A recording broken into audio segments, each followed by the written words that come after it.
نعم من يهده الله فلا مضل له ومن يضلله فلا هادي له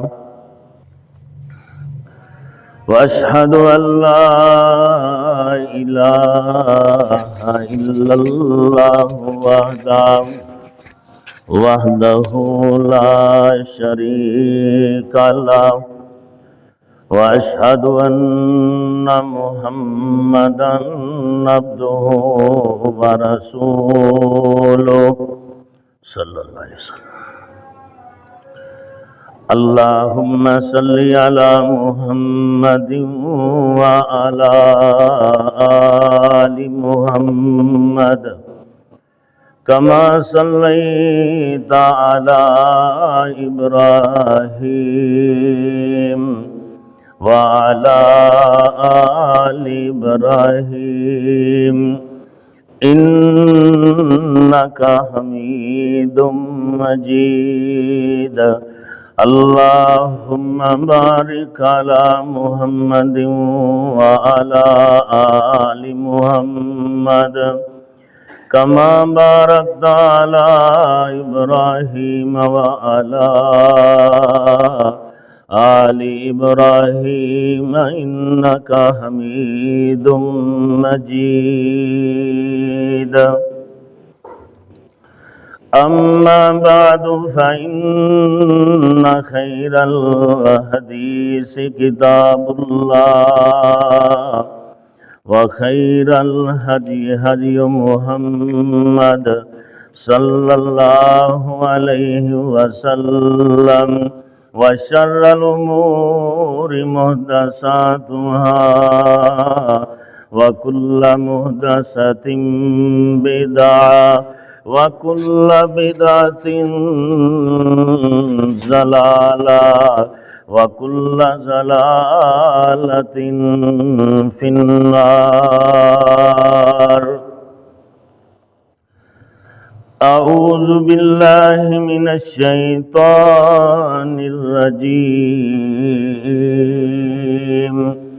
بسم الله الرحمن الرحيم قل هو الله أحد الله الصمد لم يلد ولم يولد ولم يكن له كفوا أحد رب اشرح لي صدري ويسر لي أمري واحلل عقدة من لساني يفقهوا قولي ربنا اصرف عنا عذاب جهنم ربنا اصرف عنا عذاب جہنم۔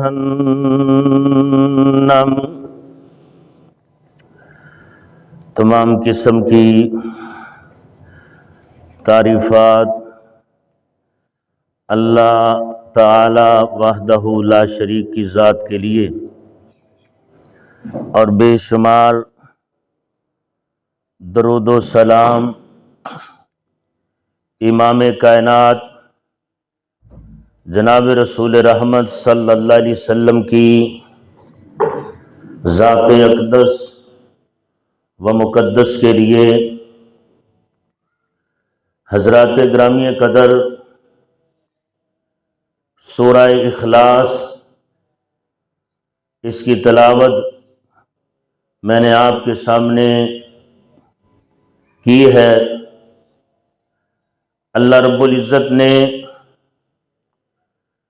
اپنی اس پاک کلام میں ارشاد فرمایا،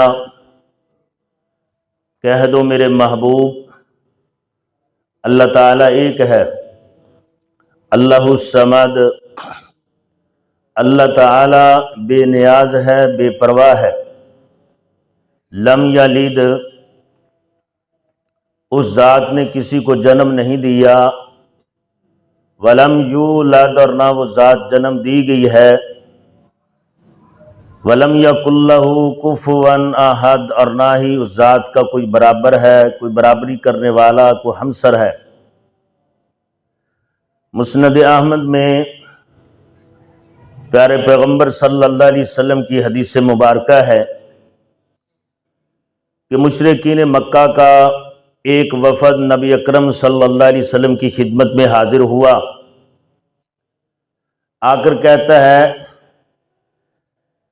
کہ آپ ہمیں کس چیز کی طرف دعوت دیتے ہیں؟ آپ صلی اللہ علیہ وسلم نے فرمایا میں تمہیں ایک اللہ تعالی کی طرف دعوت دیتا ہوں۔ مشرکین کہنے لگے آپ پھر اس ذات کا ہمیں تعارف کروا دیں، اس ذات کا نسب نامہ، اس ذات کے جس اللہ کی طرف آپ دعوت دیتے ہیں اس کے داد کے نان کے ننیال دودھیال ہمیں بتا دیں، آپ کا نسب نامہ ہمارے سامنے رکھیں۔ آپ صلی اللہ علیہ وسلم خاموش ہو گئے۔ اللہ رب العزت نے حضرت جبرائیل امین کو وحی دے کر بھیجا، جاؤ میرے محبوب کو بتاؤ کہ میرا یہ نسب نامہ ہے، میرا یہ تعارف ہے۔ قل هو اللہ احد، اس وقت یہ سورہ نازل ہوئی کہ اللہ ایک ہے، وہ بے پرواہ اور بے نیاز ہے۔ لم یلد، اس ذات نے کسی کو جنم نہیں دیا، نہ وہ جنم دیا گیا ہے اور نہ ہی اس کا کوئی برابر ہے۔ اب آئیے مشرکین مکہ کے عقائد پر ذرا غور کریں کہ ان کے عقائد کتنے بلند تھے، کتنے بڑے تھے۔ اللہ رب العزت فرماتے ہیں وَلَئِن سَأَلْتَهُم مَّنْ خَلَقَ السَّمَاوَاتِ وَالْأَرْضَ، میرے محبوب اگر آپ ان سے پوچھیں کہ آسمان و زمین کو کس نے پیدا کیا ہے تو یہ کہیں گے لَيَقُولُنَّ اللَّهُ، اللہ تعالیٰ نے پیدا کیا ہے۔ اگر آپ ان سے پوچھیں سورج اور چاند کو مسخر کس نے کیا ہے تو یہ کہیں گے اللہ رب العزت نے مسخر کیا ہے۔ اگر ان سے پوچھیں زمین کو اور زمین میں جو کچھ ہے اس کو پیدا کرنے والا کون ہے تو مشرکین مکہ جواب دیں گے وہ اللہ تعالیٰ کی ذات ہے۔ اگر آپ ان سے سوال کریں آسمان سے پانی نازل کرنے والا کون ہے اور اس زمین کو بنجر ہونے کے بعد دوبارہ سرسبز و شاداب زندہ کرنے والا کون ہے لَيَقُولُنَّ اللَّهُ، تو یہ کہیں گے اللہ رب العزت سب کچھ کرنے والا ہے۔ حتیٰ کہ اگر ان کی کشتی بھنور میں پھنس جاتی تو قرآن مجید میں اللہ رب العزت بیان کرتے ہیں دعوا اللہ مخلصین لہ الدین، وہ اللہ رب العزت کو خالص ہو کر پکارا کرتے تھے۔ رزق کے بارے میں ان کا یہ عقیدہ تھا کہ اللہ رب العزت ہی رزق کو تنگ کرتا ہے، اللہ ہی کشادہ کرتا ہے۔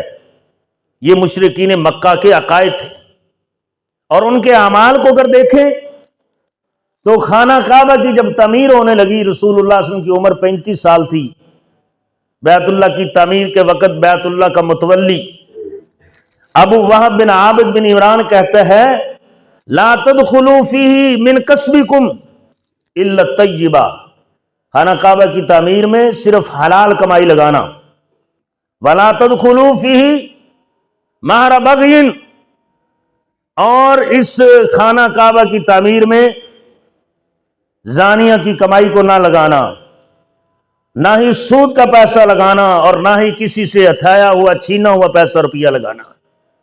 یہ ان کے اتنے عظیم اعمال تھے کہ خانہ کعبہ کی تعمیر میں وہ کہتے تھے پقیدہ پیسہ روپیہ لگنا چاہیے۔ پھر لوگ کیا کرتے؟ مزدوری کرتے اور مزدوری کر کے حصہ ڈالتے۔ مشرکین حج بھی کرتے تھے، طواف بھی کرتے تھے، اور ساتھ یہ بھی کہتے تھے اللہم لبیک، اے اللہ ہم حاضر ہیں۔ وہ حاجیوں کی خدمت بھی کرتے تھے، ان کو ستو بھی پلاتے تھے۔ قرآن مجید میں اللہ رب العزت نے اس کی وضاحت فرمائی ہے اجعلتم سقایۃ الحاج و عمارۃ المسجد الحرام، کیا تم سمجھتے ہو کہ حاجیوں کو پانی پلانا اور بیت اللہ کی تعمیر کرنا یہ ایمان باللہ اور جہاد فی سبیل اللہ کے برابر ہو سکتا ہے؟ بہرحال ان کے عقائد دیکھیں تو شاید آج کے مسلمانوں سے ان کے عقائد اچھے لگتے ہیں، اور اگر ان کے اعمال دیکھیں تو شاید آج کے مسلمانوں سے عملی طور پر ان کے اعمال بھی اچھے تھے۔ حضرت ابو ذر غفاری رضی اللہ عنہ کہتے ہیں نبی اکرم صلی اللہ علیہ وسلم کے آنے سے 3 سال پہلے میں نماز پڑھتا تھا، اور وہ لوگ یوم عاشوراء کا روزہ بھی رکھتے تھے جاہلیت کے زمانے میں، کفر کی حالت میں، اور اپنی کھیتیوں سے اللہ رب العزت کے راستے میں حصہ بھی نکالتے تھے اور نظر مانتے اللہ رب العزت کے نام کے اس کو پورا بھی کرتے تھے۔ جیسا کہ حضرت عمر فاروق رضی اللہ عنہ نے عرض کی اللہ کے رسول میں نے جاہلیت میں نظر مانی تھی، تو آپ صلی اللہ علیہ وسلم نے فرمایا اوفی بنظری کا، اپنی نظر کو پورا کرو۔ نظر کیا تھی کہ میں بیت اللہ میں ایک رات کا اعتکاف بیٹھوں گا۔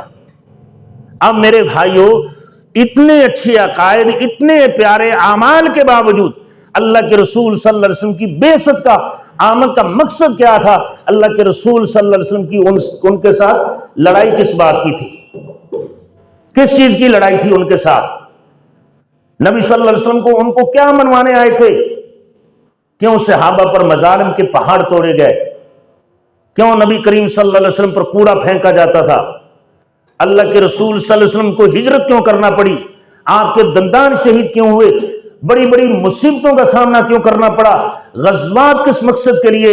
اور سینکڑوں صحابہ کی شہادتیں کس مقصد کے لیے ہوئی؟ جب ان کے اتنے اچھے نظریات تھے، عقائد تھے اور ان کے اعمال تھے، اس کی وجہ یہ تھی کہ وہ لوگ بتوں کو خدا نہیں کہتے تھے، بلکہ حدیث میں آتا ہے، جامع صحیح مسلم میں ہے، رسول اللہ صلی اللہ علیہ وسلم نے فرمایا اذا مات فیہم الرجل الصالح بنوا علی قبرہ مسجدا اولئک شرار الخلق عند اللہ۔ امام کائنات صلی اللہ علیہ وسلم نے فرمایا جب ان میں کوئی نیک آدمی فوت ہو جاتا تو اس کی قبر پر مسجد بناتے، سجدہ گاہ بنا لیتے اس کی قبر کو۔ فرمایا یہ اللہ رب العزت کے ہاں بدترین لوگ تھے۔ قوم نوح کے جو 5 بت تھے، واد، سوا، یغوث، یعوق اور نصر، یہ ان کے نیک لوگوں کی مورتیاں تھیں، اولیاء کی، جن کو وہ پوجا کرتے تھے۔ اور مشرکین کا عقیدہ کیا تھا کہ ہم ان کو خدا سمجھتے ہیں؟ نہیں، وہ کہتے تھے والذین اتخذوا من دونی اولیاء ما نعبدهم الا لیقربونا الی اللہ زلفا ما نعبدهم الا لیقربونا الی اللہ زلفا۔ ہم تو ان کی عبادت اس لیے کرتے ہیں، ان کو سجدے اس لیے کرتے ہیں، نذرانے اس لیے چڑھاتے ہیں کہ یہ ہمیں اللہ رب العزت کے قریب کرتے ہیں۔ یہ ان کا نظریہ تھا، یہ عقیدہ تھا۔ یہی وجہ، یہی لڑائی تھی رسول اللہ صلی اللہ علیہ وسلم کی ان سے، اس لیے رسول اللہ صلی اللہ علیہ وسلم کو اپنا گھر چھوڑنا پڑا۔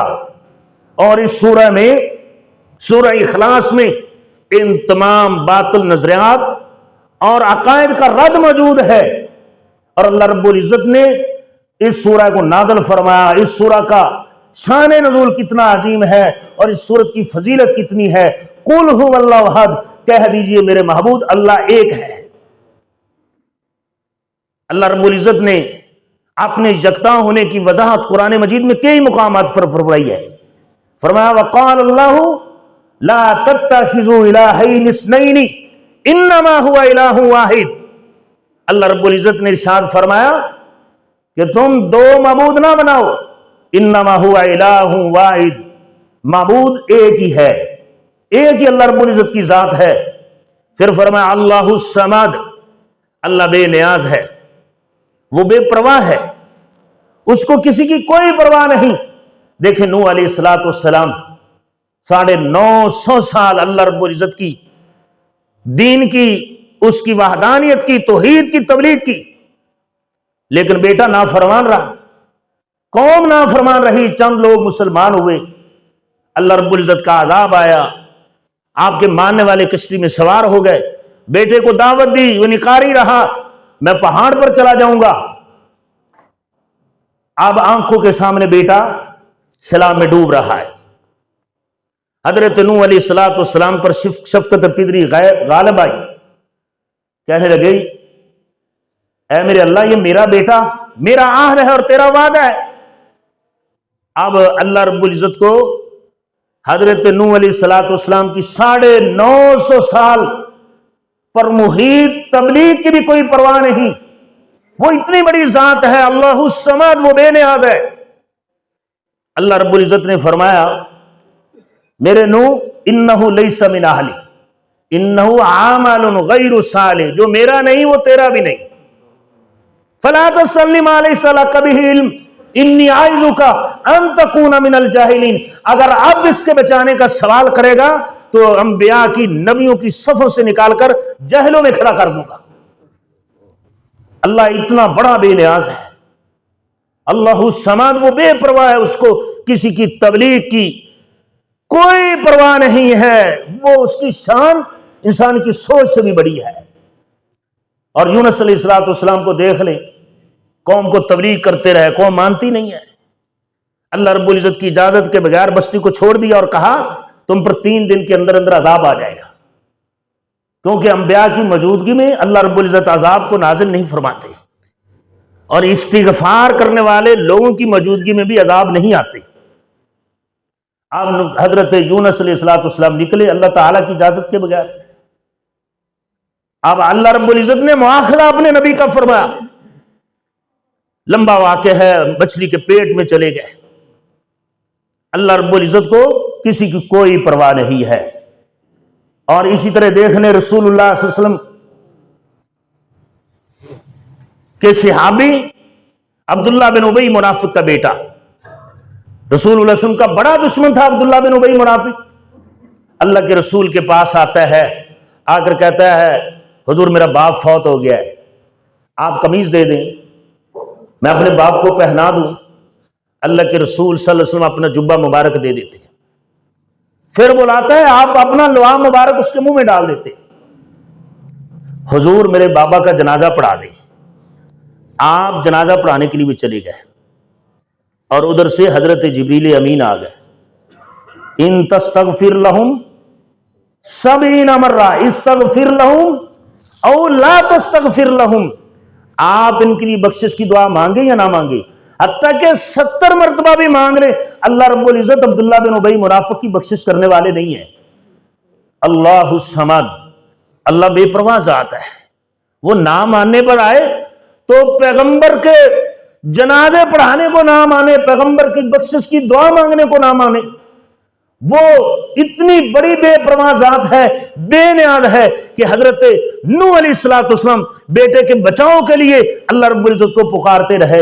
وہ اتنی بے پرواہ ذات ہے کہ اس ذات نے نوح علیہ السلام کی اس بات کو نہیں مانا۔ قل هو اللہ احد، کہہ دو میرے محبوب اللہ ایک ہے، اللہ الصمد، اللہ بے پرواہ ہے، اللہ بے نیاز ہے۔ رسول اللہ صلی اللہ علیہ وسلم اپنے چچا ابو طالب کو آخری وقت میں بڑا زور لگایا کہ مسلمان ہو جا چچا، میرے کان میں کلمہ پڑھ لو، لیکن چچا مسلمان نہیں ہوتا، اور آپ صلی اللہ علیہ وسلم حسرت بھرے انداز میں اپنی نگاہ کو آسمان کی طرف اٹھاتے ہیں اور آنکھوں میں آنسو ہیں۔ اللہ رب العزت فرماتے ہیں میرے محبوب انک لا تہدی من احببت ولکن اللہ یہدی من یشاء، ہدایت آپ کے ہاتھ میں نہیں ہے۔ حضور صلی اللہ علیہ وسلم کی خواہش تھی، تڑپ تھی کہ چچا مسلمان ہو جائے، ساری زندگی میرا دفاع کرتا رہا، میری پرورش کی، میرا خیال رکھا، لیکن وہ بے پرواہ اور بے نیاز ذات ہے، ہدایت اس کے ہاتھ میں ہے، اس نے کوئی پرواہ نہیں کی کہ یہ میرے پیغمبر کا، میرے محبوب کا چچا ہے۔ یہ ہے اللہ رب العزت کا تعارف، یہ ہے اللہ رب العزت کی شان۔ اللہ رب العزت کی شان کتنی بڑی ہے، وہ کتنا بڑا بے نیاز اور بے پرواہ ہے۔ یعقوب علیہ السلام کو 12 بیٹے عطا فرمائے، میرے محبوب پیغمبر محمد کریم صلی اللہ علیہ وسلم کو 4 بیٹے دے کر وہ بھی بچپن میں واپس لے گئے۔ ابراہیم علیہ السلام کو صرف بیٹے دیے کیونکہ وہ بے پرواہ ہے، اور لوط علیہ السلام کو صرف بیٹیاں دی، اور موسیٰ اور عیسیٰ علیہ السلام کو کچھ بھی نہیں دیا۔ اللہ الصمد، وہ ذات بے نہاد ہے، بے پرواہ ہے، اس کو کسی کی کوئی پرواہ نہیں، اس سے زور زبردستی اپنی طاقت قوت کے بل بوتے اس سے کوئی چیز نہیں منوا سکتا۔ اللہ احد وہ ایک ہے، اللہ الصمد وہ بے نیاز اور بے پرواہ ہے۔ لم یلد ولم یولد، اس ذات نے کسی کو جنم نہیں دیا۔ عیسائیوں کا یہ عقیدہ کہ عیسیٰ علیہ السلام اللہ تعالیٰ کے بیٹے ہیں، اور اس مہینے میں وہ اس چیز پر عید مناتے ہیں، عیسیٰ علیہ السلام کی ولادت، اور اللہ رب العزت کا بیٹا کہتے ہیں۔ اور اسی طرح یہودیوں نے حضرت عزیر علیہ السلام کو اللہ تعالیٰ کا بیٹا کہا۔ اللہ رب العزت نے جس طرح مشرکین مکہ کے باطل نظریات و عقائد کی اللہ رب العزت نے تردید فرمائی، نفی فرمائی، اسی طرح یہودی اور عیسائیوں کا یہ عقیدہ کہ عیسیٰ علیہ السلام اللہ تعالیٰ کے بیٹے ہیں اور عزیر علیہ السلام اللہ تعالیٰ کے بیٹے ہیں۔ اللہ رب العزت نے فرمایا نہیں، لم یلد ولم یولد، نہ عیسیٰ علیہ السلام اللہ تعالیٰ کے بیٹے ہیں اور نہ ہی حضرت عزیر علیہ السلام اللہ تعالیٰ کے بیٹے ہیں، اور نہ ہی مشرکین مکہ کا یہ عقیدہ کہ فرشتے اللہ رب العزت کی بیٹیاں ہیں۔ لم یلد ولم یولد، اس ذات کی کوئی اولاد نہیں ہے اور اس ذات کا کوئی ماں باپ نہیں ہے۔ یہ اللہ رب العزت کا تعارف ہے۔ جیسا کہ مشرکین مکہ نے سوال کیا کہ اے محمد صلی اللہ علیہ وسلم، آپ جس رب کی دعوت دیتے ہیں اس کا نسب نامہ اور اس کا تعارف بیان فرمائیں۔ اس وقت اللہ رب العزت نے اپنا تعارف اور نسب نامے کے طور پر یہ سورہ اخلاص نازل فرمائی، قل هو اللہ احد اللہ الصمد لم یلد ولم یولد۔ کہہ دو میرے محبوب اللہ ایک ہے، معبود ایک ہے، کوئی اور معبود نہیں، وہ بے نیاز بے پرواہ ہے، اس کو کوئی کسی کی پرواہ نہیں۔ لم یلد، نہ عیسیٰ علیہ السلام اس کے بیٹے ہیں، نہ عزیر علیہ السلام اس کے بیٹے ہیں، نہ فرشتے اس کی بیٹیاں ہیں، نہ کوئی اور پیارا اس کا بیٹا بیٹی ہے۔ وَلَمْ يُولَدْ، اور نہ اللہ رب العزت کے والدین ہیں، ماں باپ ہیں، نہ دودیال ہے، نہ ننیال ہے۔ وَلَمْ يَكُنْ لَهُ كُفُوًا أَحَدٌ، اور نہ ہی اس کے کوئی برابر ہے۔ أَفَمَنْ يَخْلُقُ كَمَنْ لَا يَخْلُقُ، کیا پیدا کرنے والا اور جو پیدا ہوا ہے وہ برابر ہو سکتے ہیں؟ حل یستوی العامی والبصیر، کیا دیکھنے والا اور اندھا برابر ہو سکتے ہیں؟ ولا الظلمات ولا النور، کیا روشنی اور اندھیرا برابر ہو سکتے ہیں؟ وما یستوی الاحیاء ولا الاموات، کیا زندہ اور مردے برابر ہو سکتے ہیں؟ جیسے یہ سب برابر نہیں ہو سکتے، اسی طرح وہ خالق پیدا کرنے والا اپنی مخلوق کے برابر نہیں ہو سکتا، اور نہ ہی مخلوق اس خالق کے برابر ہو سکتی ہے۔ یہی وجہ ہے رسول اللہ صلی اللہ علیہ وسلم نے اپنی امت کو ان باطل نظریات، ان عقائد سے بچانے کے لیے بڑی تبلیغ کی۔ آپ کی تبلیغ میں آپ کا یہ ایک فرمان، لا تطرونی کما اطرت النصارى عیسی ابن مریم، تو میرا مقام و مرتبہ ایسے نہ بڑھا دینا جیسے عیسائیوں نے عیسیٰ علیہ السلام کا بڑھایا۔ انما انا عبد اللہ، میں اللہ تعالیٰ کا پہلے بندہ ہوں، میں بیٹا نہیں ہوں، میں نور نہیں ہوں، میں جز نہیں ہوں۔ انما انا عبد اللہ، میں اللہ تعالیٰ کا بندہ ہوں، ورسول ہوں، اور بعد میں اللہ تعالیٰ کا رسول ہوں۔ بہرحال میرے بھائیوں، یہ سورہ اخلاص بڑی عظمت اور بڑی شان و شوکت والی یہ قرآن مجید کی آیت ہے۔ اللہ رب العزت نے اس کا بڑا مقام اور اس کے بڑے فضائل بیان فرمائے ہیں، اور جناب رسول اللہ صلی اللہ علیہ وسلم نے اس کی بڑی عظمت بیان فرمائی ہے۔ اس کی وجہ یہ ہے کہ اس سورہ میں اللہ رب العزت کی توحید بہت زیادہ بیان ہوئی ہے۔ توحید کی تمام جزئیات کو اللہ رب العزت نے اس سورت میں بیان کر دیا ہے۔ اس سورت میں اللہ رب العزت نے پوری توحید بیان کر دی ہے۔ اس لیے اس سورت کی اتنی فضیلت ہے کہ جناب رسول اللہ صلی اللہ علیہ وسلم نے فرمایا اس سورت کی ایک دفعہ تلاوت قرآن مجید کے 1/3 حصے کے برابر ہے۔ ایک دفعہ تلاوت قرآن مجید کے 1/3 حصے کے برابر ہے۔ رسول اللہ صلی اللہ علیہ وسلم مسجد میں داخل ہوئے، نبی رحمت صلی اللہ علیہ وسلم مسجد میں داخل ہوئے، اور آپ صلی اللہ علیہ وسلم نے اس موقع پر یہ ارشاد فرمایا کہ یہ سورت قرآن مجید کے 1/3 حصے کے برابر ہے۔ ایک اور حدیث میں آتا ہے کہ اللہ کے رسول صلی اللہ علیہ وسلم کے ایک صحابی مسجد میں داخل ہوئے، اور ایک دوسرے شخص کو سنا کہ وہ بار بار سورہ اخلاص کی تلاوت کر رہا ہے، رپیٹ کر رہا ہے، بار بار پڑھ رہا ہے۔ صبح ہوئی، نبی رحمت صلی اللہ علیہ وسلم کی خدمت میں وہ شخص حاضر ہوا، آ کر عرض کرتا اللہ کے رسول فلاں شخص سورۃ اخلاص کی بار بار تلاوت کر رہا تھا۔ گویا محض اس بیان کرنے والے نے اس سورت کی تلاوت کو کم جانا۔ جب رسول اللہ صلی اللہ علیہ وسلم کے سامنے اس صحابی نے یہ بات رکھی تو اللہ کے رسول صلی اللہ علیہ وسلم نے فرمایا، آپ نے فرمایا والذی نفس بیدہ انہا لتعدل ثلث القرآن، مجھے اس ذات کی قسم ہے جس کے قبضہ قدرت میں محمد صلی اللہ علیہ وسلم کی جان ہے، سورہ اخلاص کی ایک دفعہ تلاوت قرآن مجید کے 1/3 حصے کے برابر ہے۔ یعنی قرآن مجید کو 3 حصوں میں کریں تو تیسرے حصے کے برابر ہے۔ حضرت ابو سعید خدری کہتے ہیں رسول اللہ صلی اللہ علیہ وسلم نے ایک موقع پر آپ نے صحابہ کرام کو ارشاد فرمایا یعجز احدکم ان یقرأ ثلث القرآن فی لیلہ، کیا تم اس بات سے عاجز ہو کہ ایک رات میں قرآن مجید کا 1/3 حصہ ختم کرو، 1/3 حصہ تلاوت کرو، تیسرا حصہ تلاوت کرو؟ صحابہ کرام نے اس عمل کو دشوار محسوس کیا اور عرض کرنے لگے حضور ہم میں سے کس کی اتنی طاقت ہے، کس کے بس کی بات ہے کہ وہ رات کے وقت قرآن مجید کے 1/3 حصے کی تلاوت کر جائے، 1/3 حصہ تیسرا حصہ قرآن مجید کا ختم کر جائے؟ رسول اللہ صلی اللہ علیہ وسلم نے فرمایا قل هو اللہ احد ثلث القرآن، قل هو اللہ احد جو ہے یہ قرآن مجید کا 1/3 حصہ ہے۔ صحابہ ڈر گئے، خوف زدہ ہو گئے کہ کون ختم کرے گا 1/3 حصہ رات کے وقت؟ آپ صلی اللہ علیہ وسلم نے فرمایا قل هو اللہ احد ثلث القرآن، قل هو اللہ احد توحید والی جو سورت ہے، اللہ کے رسول صلی اللہ علیہ وسلم نے فرمایا یہ قرآن مجید کے 1/3 حصے کے برابر ہے۔ سورہ اخلاص سے محبت اللہ رب العزت کی محبت کا بہت بڑا ذریعہ ہے۔ امام کائنات صلی اللہ علیہ وسلم کی پیاری بیوی ام المومنین حضرت عائشہ صدیقہ طاہرہ مطہرہ رضی اللہ تعالی عنہ بیان کرتی ہیں کہ رسول اللہ صلی اللہ علیہ وسلم نے ایک لشکر روانہ فرمایا جنگ کے لیے، جہاد کے لیے۔ جب وہ لشکر چلا، نماز کا وقت ہوتا، اس لشکر کا جو امیر تھا وہ اپنے ساتھیوں کو نماز پڑھاتے ہوئے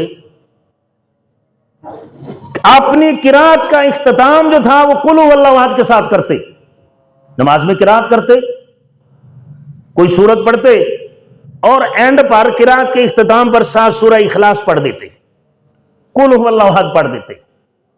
جب یہ لشکر واپس لوٹا تو لشکر کے جو حاضرین تھے، جو ساتھی تھے، جو لوگ تھے، نبی رحمت صلی اللہ علیہ وسلم کی خدمت میں انہوں نے یہ مسئلہ رکھا اللہ کے رسول جو آپ نے امیر لشکر بنایا تھا وہ جب بھی ہمیں نماز پڑھاتا اپنی قرات کا اختتام جو تھا وہ سورہ اخلاص قل هو اللہ احد کے ساتھ کرتا تھا۔ آپ صلی اللہ علیہ وسلم نے فرمایا ان سے پوچھو وہ ایسا کیوں کرتے ہیں؟ آخر ساتھیوں نے پوچھا امیر لشکر سے کہ آپ ایسا کیوں کرتے ہیں؟ کہنے لگے میں اس لیے کرتا ہوں لِأَنَّهَا صِفَةُ الرحمن، یہ سورہ اخلاص ساری کی ساری رحمان کی، اللہ رب العزت کی تعریف، اللہ رب العزت کی صفت پر محمول ہے۔ اس میں اللہ رب العزت کی صفات بیان ہوئی ہیں۔ اللہ قل هو اللہ احد، اللہ ایک ہے، یہ اللہ رب العزت کی صفت ہے۔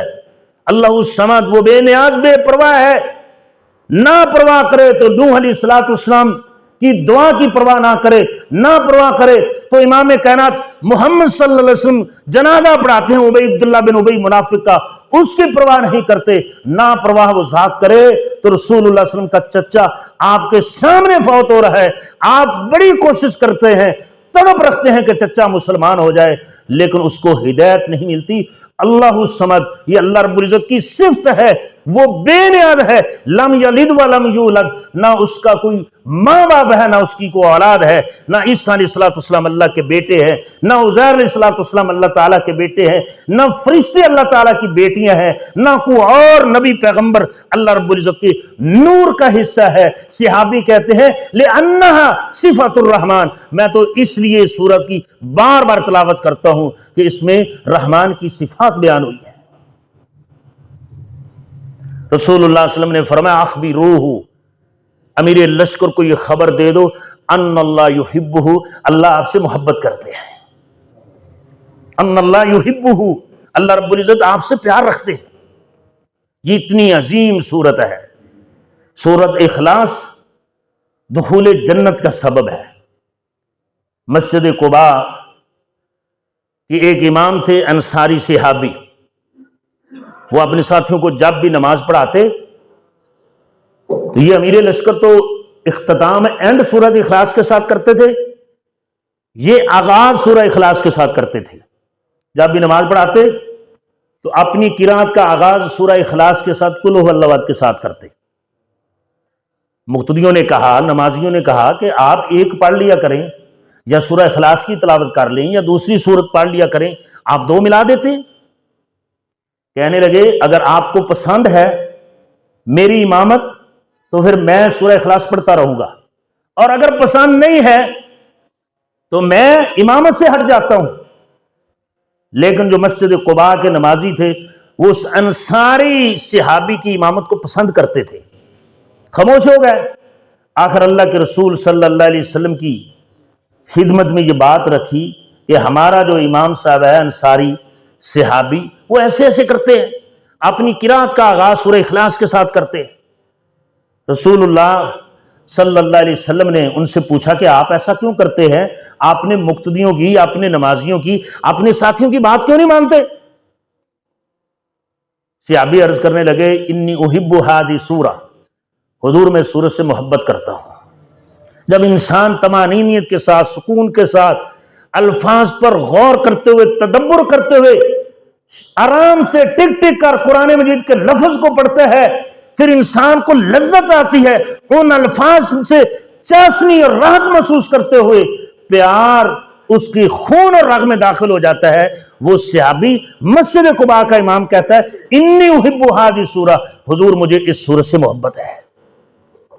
اب پیارے پیغمبر صلی اللہ علیہ وسلم کیا جواب دیتے؟ آپ فرماتے ہیں حبک ایہا ادخلک الجنہ، تیری اس سورت سے محبت تجھے جنت میں داخل کر دے گی۔ پہلے فرمایا اللہ تجھ سے محبت کرتے ہیں، اس حدیث میں امام مسجد قباء کو فرمایا تیری اس سورت سے محبت تجھے جنت میں داخل کر دے گی۔ میرے بھائیو، ہمارا عقیدہ ہو اس سورت کے مطابق، اور پھر انسان اس سورت کو بار بار پڑھے اور اس سے محبت کرے۔ یہ سورت توحید پر مشتمل ہے، یہ انسان کے عقیدہ میں شرک کو برداشت نہیں کرتی، نفی کرتی ہے تمام تر مشرکانہ عقائد کی۔ رسول اللہ صلی اللہ علیہ وسلم نے فرمایا اس سورت سے تیری محبت تجھے جنت میں داخل کر دے گی، جنت میں لے جائے گی۔ اور سورہ اخلاص یہ اسم اعظم ہے۔ رسول اللہ صلی اللہ علیہ وسلم کے صحابی حضرت بریدہ رضی اللہ تعالیٰ عنہ بیان کرتے ہیں کہ میں رسول اللہ صلی اللہ علیہ وسلم کے ہمراہ مسجد میں داخل ہوا، ایک شخص نماز پڑھ رہا تھا، اور نماز پڑھتے ہوئے یہ دعا کر رہا تھا اللہم انی اسالک، اللہ میں تجھ سے سوال کرتا ہوں، بھی انی اشہد، اور ساتھ گواہی دیتا ہوں اللہ الہ الا انت، کہ تو ایک ہی ہے، الاحد الصمد، تو ایک بھی ہے اور تو بے نیاز بھی ہے، لم یلد، تو نے کسی کو جنم نہیں دیا، تیری کوئی اولاد نہیں ہے، ولم یولد، اور نہ تیرا کوئی ماں باپ ہے، ولم یکن لہ کفوا احد، اور نہ ہی کوئی تیرے برابر ہے، نہ ہی کوئی تیرا شریک ہے، نہ ہی کوئی تیرا ہمسر ہے۔ وہ نماز پڑھنے والا شخص نماز پڑھتے ہوئے اللہ تعالیٰ سے سوال بھی کر رہا ہے، توحید کی گواہی بھی دے رہا ہے۔ رسول اللہ صلی اللہ علیہ وسلم نے فرمایا والذی نفسی بیدہ، بڑے کمال کے شاندار یہ الفاظ ہیں جس موقع پر اللہ کے رسول صلی اللہ علیہ وسلم قسم اٹھا کر فرماتے ہیں مجھے اس ذات کی قسم ہے جس کے قبضہ قدرت میں میں محمد صلی اللہ علیہ وسلم کی جان ہے، لقد سأل اللہ باسمہ العظم، اس بندے نے اسم اعظم کے ساتھ سوال کیا ہے، الذی اذا سئل بہ، جب بندہ اسم اعظم کے ساتھ سوال کرتا ہے آتا، اس کو وہ کچھ عطا کر دیا جاتا ہے، وَإِذَا دُعِيَ بِهِ أَجَابَ، اور جب بندہ اسم اعظم کے ساتھ دعا کرتا ہے، مانگتا ہے، دعا کرتا ہے، اللہ رب العزت اس کی دعا کو قبول کر لیتے ہیں۔ یہ سورہ اخلاص اسم اعظم ہے، اور رسول اللہ صلی اللہ علیہ وسلم نے فرمایا اس کے ساتھ مانگنے والے کو اللہ رب العزت اس کی مراد پوری کر دیتے ہیں، اس کی دعا کو قبول کر لیتے ہیں، وہ جو کچھ مانگتا ہے اللہ رب العزت اس کو عطا کر دیتی ہے۔ ہم اپنی دعا شروع کرتے ہیں تو دعا کا آغاز جو ہے وہ سورہ اخلاص سے کریں، اس کے بعد درود شریف پڑھیں، تیسرے نمبر پر اپنے گناہوں کا اقرار کریں، اور پھر اللہ رب العزت سے مانگیں۔ جو یہ مسنون طریقہ ہے اس میں اعظم بھی آ جائے گا، درود شریف بھی آ جائے گا، اور انسان کے گناہوں کا اقرار بھی آ جائے گا۔ رسول اللہ صلی اللہ علیہ وسلم نے فرمایا نعم السورتان، بہترین دو صورتیں، ہما یقرآن فی الرکعتین قبل الفجر، جو فجر کی نماز سے پہلے 2 رکعتوں میں پڑھی جاتی ہیں۔ فرمایا قل یا ایھا الکافرون وقل ھو اللہ احد، فرمایا جو 2 بہترین صورتیں فجر کی سنتوں میں پڑھی جاتی ہیں، فرمایا وہ سورۃ الکافرون اور سورہ اخلاص ہے، جو فجر کی 2 سنتوں میں بہترین صورتوں کی تلاوت کی جاتی ہے۔ کیونکہ سورہ کافرون کے بارے میں رسول اللہ صلی اللہ علیہ وسلم نے فرمایا فَإِنَّا بَرَأْتٌ مِّنَ الشِّرْكِ، یہ سورہ انسان کو شرک سے بری کرتی ہے۔ اس میں انسان دعویٰ کرتا ہے، اقرار کرتا ہے، اللہ رب العزت سے وعدہ کرتا ہے کہ میں باطل معبودوں کی عبادت نہیں کروں گا۔ رسول اللہ صلی اللہ علیہ وسلم کے صحابی سیدنا ابی بن کعب رضی اللہ تعالیٰ نے فرمایا السماوات السبع والارضون السبع اسست علی ھذہ سورہ، 7 آسمان اور 7 زمین کی بنیاد جو ہے اسست علی ھذہ سورہ، وہ اس سورت پر رکھ دی گئی ہے۔ 7 آسمان اور 7 زمینوں کی جو بنیاد ہے وہ یہ سورت ہے۔ رسول اللہ صلی اللہ علیہ وسلم کے صحابی یہ بیان کرتے ہیں کیونکہ اس سورہ میں توحید بیان ہوئی ہے، اور تمام انبیاء ان کی بعثت کا مقصد جو تھا وہ اللہ رب العزت کی وحدانیت کو، اللہ رب العزت کی یکتائی کو، اللہ رب العزت کی ربوبیت کو، اللہ رب العزت کی توحید کو بیان کرنا تھا۔ جتنے انبیاء رسول آئے وہ سارے کے سارے اللہ رب العزت کی توحید کی دعوت دیتے گئے۔ ان کی یہ دعوت مشترکہ دعوت تھی کہ سارے آ کر کہتے تھے قولوا لا الہ الا اللہ، لوگو اس بات کا اقرار کر لو، یہ اس بات کے مطابق اپنے عقائد و نظریات بنا لو کہ لا الہ الا اللہ، اللہ تعالیٰ کے علاوہ کوئی معبود نہیں ہے۔ یہ سورہ اتنی عظیم صورت ہے، اور یہ شیطانی وسوسوں کا علاج اس صورت میں رکھ دیا گیا ہے۔ شیطانی وسوسوں کا علاج ہے اس سورہ میں۔ رسول اللہ صلی اللہ علیہ وسلم کے صحابی حضرت ابو سلمہ بن عبد الرحمن بیان کرتے ہیں کہ میں نے اللہ کے رسول صلی اللہ علیہ وسلم سے سنا، آپ فرماتے تھے کہ ایک وقت آئے گا لوگ بہت زیادہ سوال کریں گے، حتیٰ کہ سوال کرنے والا یہ کہے گا کہ مخلوق کو تو اللہ رب العزت نے پیدا کیا ہے، اللہ رب العزت کو کس نے پیدا کیا ہے؟ تو فرمایا جب یہ وسوسے آئیں تو اس وقت تم قل ھو اللہ احد سورہ اخلاص پڑھا کرو، کثرت کے ساتھ سورہ اخلاص پڑھا کرو۔ پھر رسول اللہ صلی اللہ علیہ وسلم نے فرمایا اپنی بائیں جانب 3 دفعہ تھوکا کرو، اور پھر شیطان سے اللہ رب العزت کی پناہ طلب کیا کرو۔ قل ھو اللہ احد یہ وسوسوں کا بہترین علاج ہے۔ قل ھو اللہ احد، نماز کی حالت میں انسان کو وسوسے آتے ہیں، آگے پیچھے وسوسے آتے ہیں، انسان سیدھے راستے سے بھٹک جاتا ہے، گمراہی کے راستے پر چلا جاتا ہے۔ فرمایا ایک وقت آئے گا کہ لوگ بہت زیادہ سوال کریں گے، حتیٰ کہ سوال کرنے والا کہے گا کہ اللہ تعالیٰ نے مخلوق کو پیدا کیا، اللہ کو کس نے پیدا کیا ہے؟ تو فرمایا اس وقت تم قل ھو اللہ احد پڑھا کرنا، اور ساتھ اپنی بائیں جانب 3 دفعہ تھوکنا، اور ساتھ اللہ شیطان سے اللہ رب العزت کی پناہ طلب کیا کرنا، اعوذ باللہ من الشیطان الرجیم پڑھا کرنا۔ یہ رسول اللہ صلی اللہ علیہ وسلم نے وسوسوں کے علاج کے لیے بہترین نسخہ جو کلام الہی کا حصہ ہے، اور جس سورہ کو رسول اللہ صلی اللہ علیہ وسلم نے فرمایا یہ 1/3 قرآن کے برابر ہے، اس کی تلاوت کا ثواب، اللہ کے رسول نے فرمایا یہ وسوسوں کا بہترین علاج ہے۔ اور حضرت معاذ بن انس رضی اللہ تعالیٰ عنہ بیان کرتے ہیں کہ اللہ کے رسول صلی اللہ علیہ وسلم نے فرمایا من قرأ قل ھو اللہ احد حتی یختمھا 10 مرات، جو شخص قل ھو اللہ احد کی تلاوت کرے یہاں تک کہ 10 مرتبہ تلاوت کرے، بن اللہ لہ بیتا فی الجنہ، اللہ رب العزت اس کے لیے جنت میں گھر بنا دیں گے۔ 10 مرتبہ انسان اس کی تلاوت کرے، اگر ساتھ عقیدہ نظریہ ہو توحید والا تو میرے بھائیوں پھر بات پکی ہے انشاءاللہ۔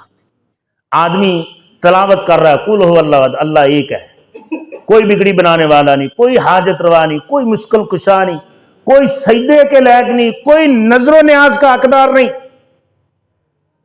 قل هو اللہ احد، اللہ ایک ہے، اس کے علاوہ کوئی معبود نہیں ہے۔ جب انسان یہ تلاوت کر رہا ہو اور ساتھ اس غلط اور شرکی عقیدے کی نفی اس کے ذہن میں گھوم رہی ہو، اللہ الصمد، وہ بے نیاز بے پرواہ ہے، اس کو کوئی مجبور کر کے کام نہیں کروا سکتا، نہ کوئی نبی رسول کروا سکتا ہے، نہ کوئی شہید کروا سکتا ہے، نہ کوئی عالم دین کروا سکتا ہے، نہ کوئی ولی کروا سکتا ہے۔ وہ ماننے پر آئے تو سب کی مان لے، نہ ماننے پر آئے تو انبیاء رسول کو بھی نہ مانے۔ قل هو اللہ احد اللہ الصمد، وہ بے نیاز ہے، ساتھ انسان کے دل و دماغ میں یہ عقیدہ گھوم رہا ہو اور اس پر پختگی حاصل کر رہا ہو، اور پھر 10 بار سورہ اخلاص کی تلاوت کرے۔ امام کائنات صلی اللہ علیہ وسلم فرماتے ہیں بن اللہ لہ بیتن فی الجنہ، اللہ رب العزت اس کے لیے جنت میں گھر بنا دیں گے۔ تو یہ میرے بھائیو، یہ بڑی عظیم سورہ ہے، اس کے بڑے فضائل ہے قرآن و حدیث میں بیان ہوئے ہیں، اور صحابہ کرام کی یہ محبوب سورت ہے۔ اس کے ذریعے صحابہ دعا مانگتے تھے، اس کے ذریعے اللہ رب العزت سے جنت طلب کیا کرتے تھے، اس کے ذریعے اللہ رب العزت کی محبت کا سوال خالق کائنات سے کیا کرتے تھے۔ اللہ رب العزت اس سورہ کے مطابق ہم سب کو اپنے عقائد و نظریات بنانے کی توفیق عطا فرمائے، اور اس سورت سے صحیح معنوں میں عقیدت اور محبت عطا فرمائے۔ اقول قولی ھذا واستغفر اللہ لی ولکم ولسائر المسلمین وآخر دعوانا ان